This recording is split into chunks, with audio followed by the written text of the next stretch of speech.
different way than you do. Because I know electricity would be connected with the idea of light, correct? Electromagnetic energy, yes. Okay, so I think that's where the question was coming from, the idea of since the light is so written in so many of the text as far as the Yeah. importance of the light, is it actually consciousness? Yes, everything is consciousness because consciousness is simply the expression of existence being aware of itself. It's just a reflection.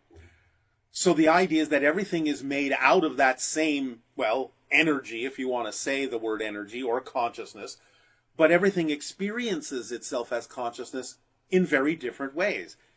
I'll use the word in very alien ways, very foreign ways, ways that you don't experience it as a personality in physical reality.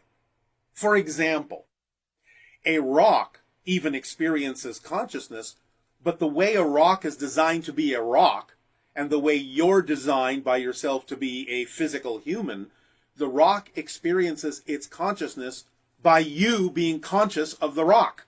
So it's using you as a reflection to be aware of itself, even though it's not aware of itself directly in the way that you are. It's using you and other aspects of nature to allow itself to be aware of itself, but only by using those other aspects can it be aware of itself in a similar way to the way you consider yourself to be self-aware.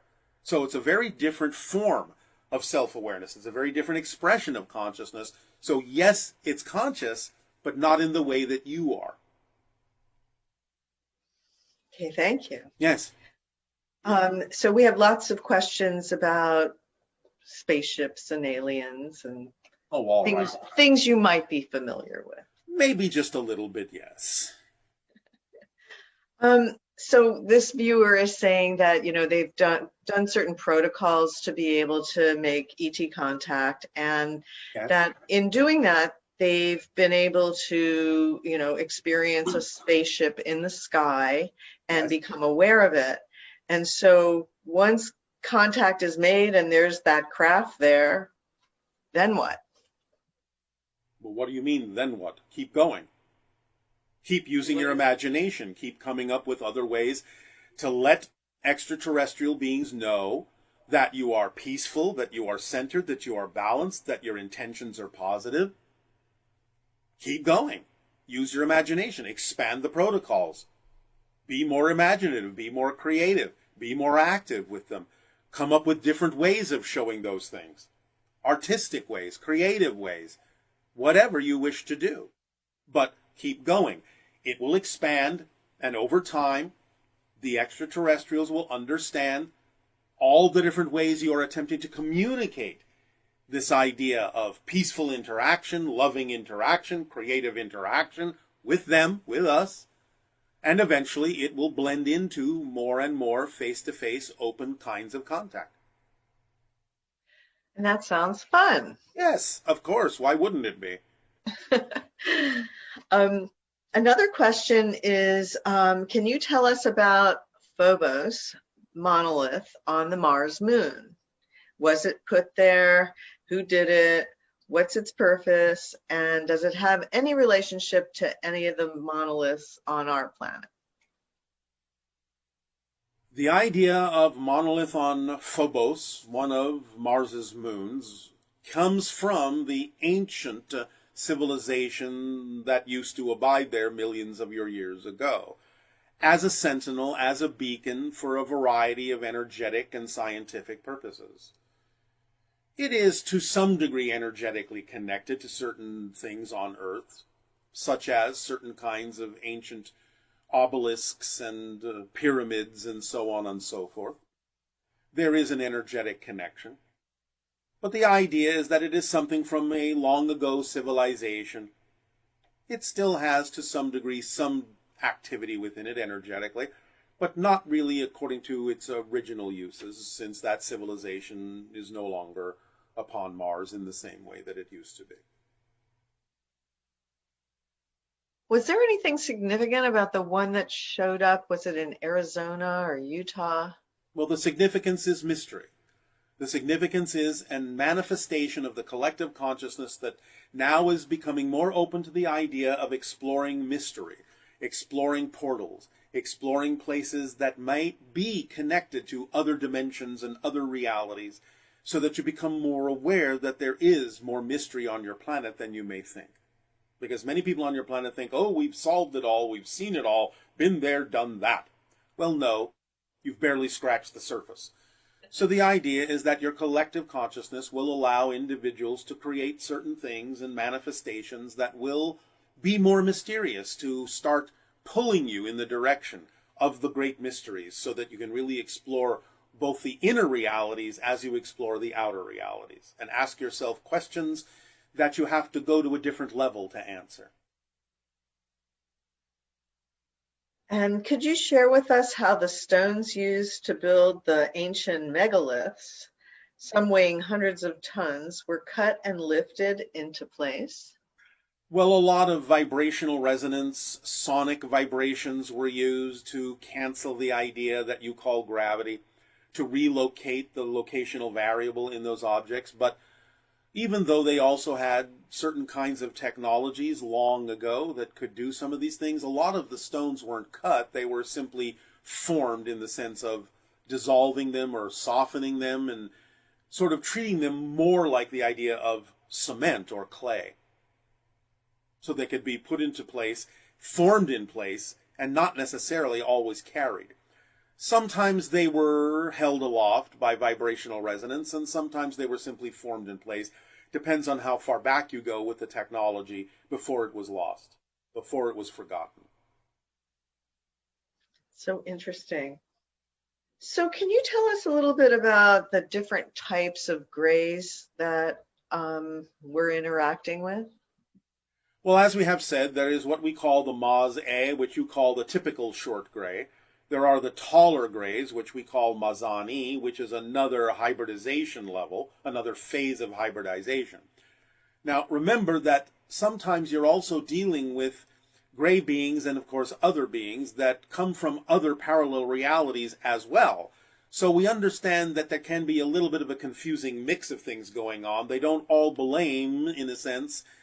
They don't all come from the same reality necessarily. So you have to be a little bit discerning about what you're dealing with when you're dealing with the beings that you're referring to as the grays, because they're not necessarily all of a type from your reality, or their reality, or other realities may be involved. One question that came up is whether or not there are factions of the grays that were actually experimented on and abducted, just like they're doing to us. Yes, but that's another reality altogether. So the grays that we're interacting with were not No. subjected. Okay. Though they did have the same Anunnaki beginnings in their own reality, in terms of being human originally. Right. So different individuals have experienced abductions, and this individual is saying that they have trouble reconciling their feelings of being violated. And can you talk about that conundrum? Because the hybrid program is such a wonderful idea, and yet the experience of contributing to it was emotionally difficult. Yes. The reasons that it is challenging for many people is because your society wasn't allowed to know what was actually going on so that it could participate more consciously. So the idea is that since this information was suppressed, since you were not given the ability to prepare yourselves to understand what you had chosen to participate in as a species in your own evolution, as well as the evolution of the grays in creating hybrids such as ourselves, then many of those experiences were traumatic. So the idea now is to understand you can ask to continue to experience these things on your own terms by understanding that you did agree to participate in this, even though you may not remember it, and that it doesn't have to continue to be traumatic for you in any way, shape, or form, as long as you are asking for the ability to enter these things on your own terms, experience them on your own terms. By not being afraid of what's going on, you will not experience them traumatically. And it can also bring about some of the healing of what you did experience traumatically by understanding that they simply didn't necessarily have the wherewithal, the Greys, being that they created themselves to be an emotionless hive mentality in order to succeed in the hybridization agenda. You can understand to some degree that they simply couldn't relate to what you were experiencing for quite a long time until there were enough hybrids to know what you were going through, and thus starting to temper those experiences in a much more conscious way, allowing people to be more conscious and participate on their own terms. But the idea of the trauma really comes from the fact that your own society never really allowed you to understand what was going on. And for this other person that's to this day unable to sleep alone and still has the need to feel like there's somebody in the room when they sleep because they feel so uncomfortable when they sense the presence. Well, again, this is simply, again, what we have just said. It's the residual of having gone through the experience without knowledge, without understanding, without conscious participation. So yes, it's a form of what you might call post-traumatic stress syndrome, because you were not allowed to know what was really going on by your own people. So the idea now is that you can alleviate a lot of that in the way that we have just suggested, by knowing that there isn't really anything negative going on per se, by understanding that you did make a choice to participate in this as part of the evolution of your own people into the sixth hybrid race, part of Earth's natural evolutionary stepping stones, and by asking for more awareness on a conscious level on your own terms, so that you know you can and always have had the ability to participate more consciously. And let go and forgive the idea of your own people preventing you from knowing this as you grew up in your reality.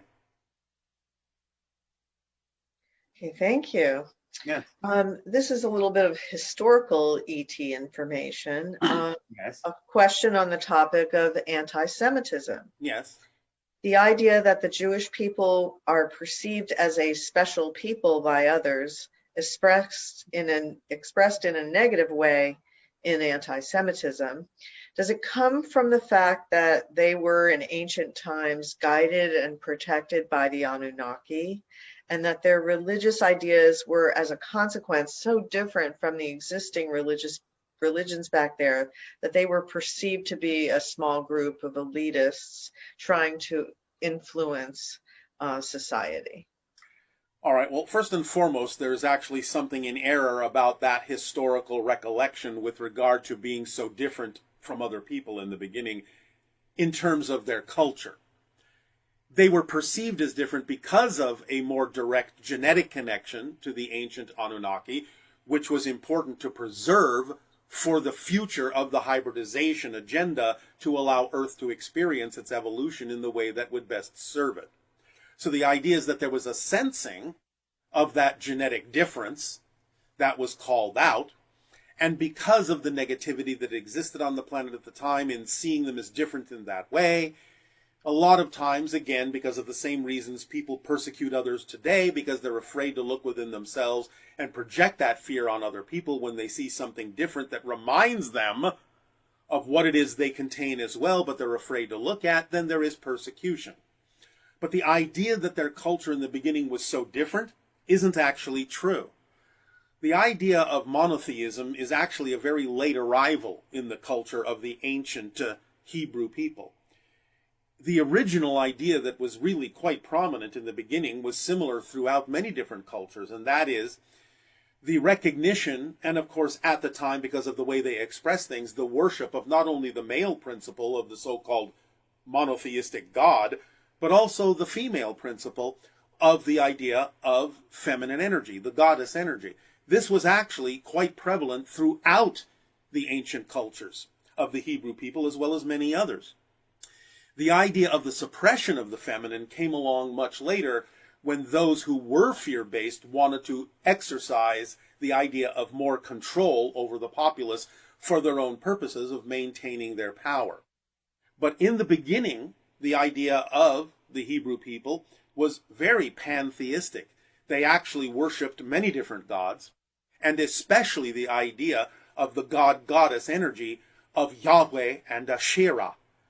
These things existed for a long, long time before, somewhere in and about your 530s BC, as you say, was a particular push to eliminate the feminine principle to whatever degree they could and focus everything down to a monotheistic patriarchal God to maintain the church's control as it was growing in power.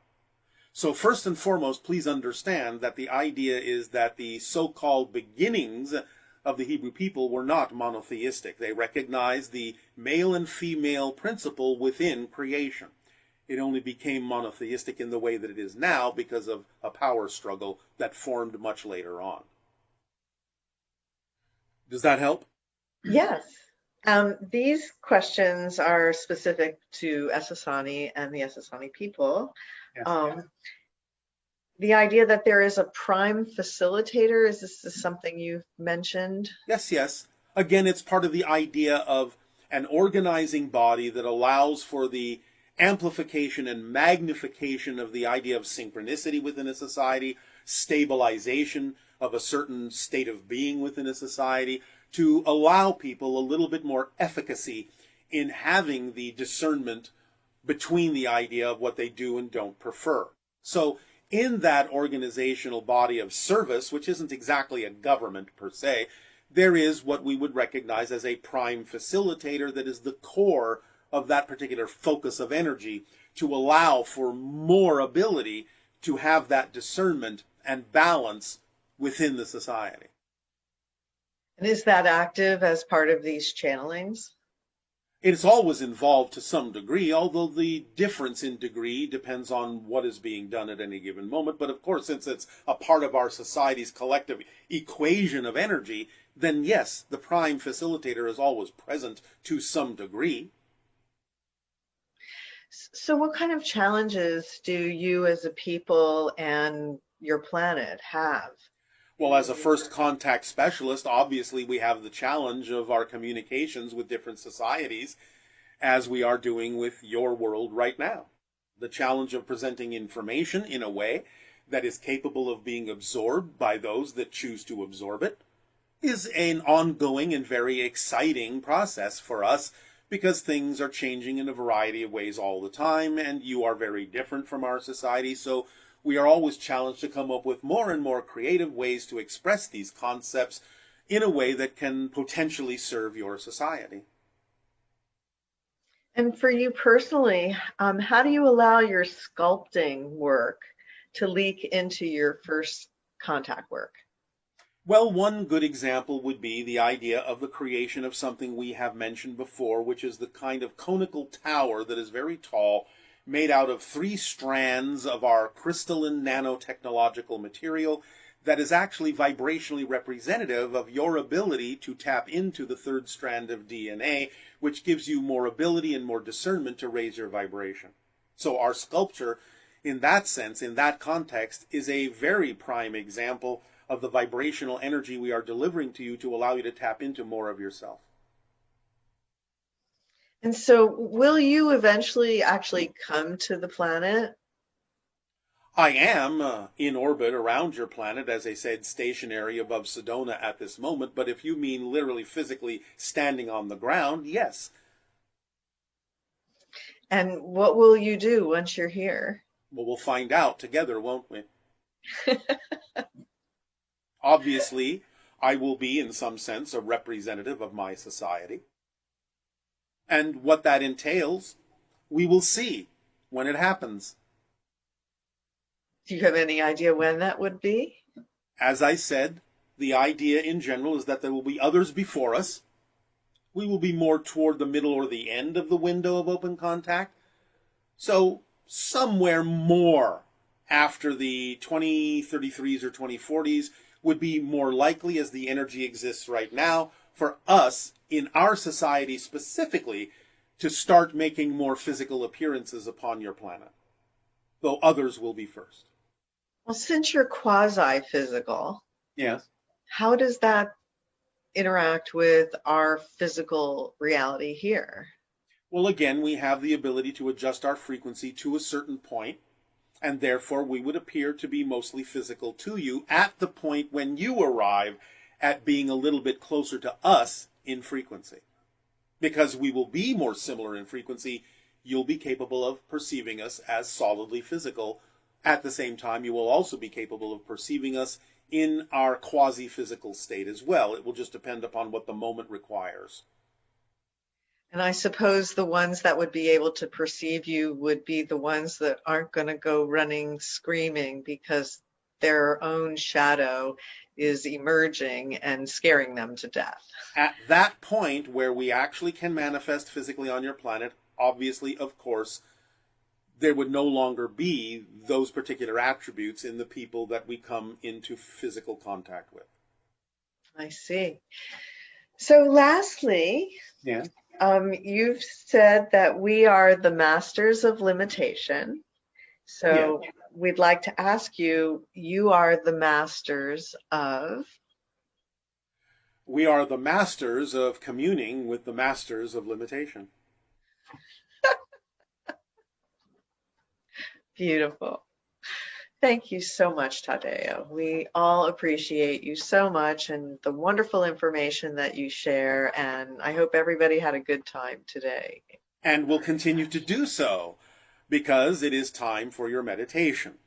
So the idea, again, is, of course, it is our passion and our pleasure to interact with each and every one of you and all of you together, our deep appreciation for the gift you're giving us and allowing us to do so.